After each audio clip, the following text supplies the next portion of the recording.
Hey guys, welcome back to the MarVic Channel. Today is another day in the kitchen. Today we will be making not one, but two meals.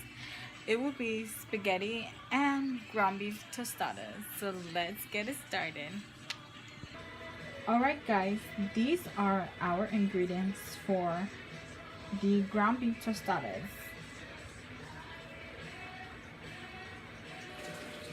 Now it's time to add the ground beef with the onions.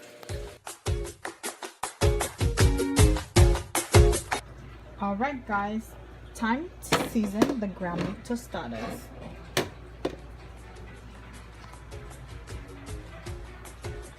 First we'll be adding some garlic salt,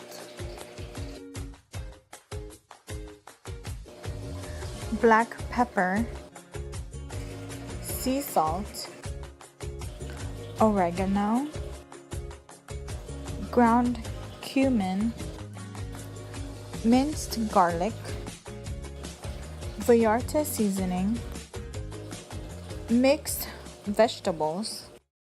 Now that we added our mixed vegetables to the ground beef, we're going to give this a good stir and let it cook for a minute, and we'll be right back.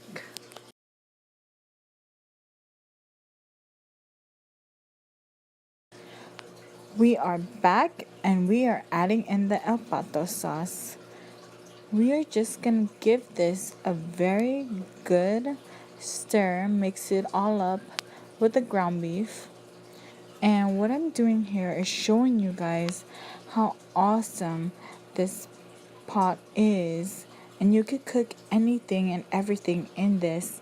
You cannot burn anything, that's for sure. And it's a super good non-stick pot, and I would recommend this to anyone and everyone.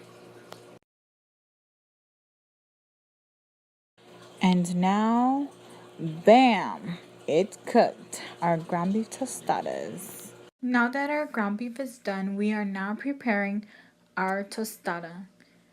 You could put sour cream on your tostada, or you could just leave it plain with the ground beef. I like a lot of sour cream on mine, so I'm just gonna spread the sour cream all over. And now you could put ground beef on top of it, and you can either eat it like that, or you could put a nice beautiful topping of lettuce on top. And you could put whatever salsa and maybe even more sour cream. And that's it. Our ground beef tostadas. Thank you for watching. Hope you enjoyed this video and you do the ground beef tostadas for yourself. Please subscribe, give it a thumbs up, and comment in the bottom and let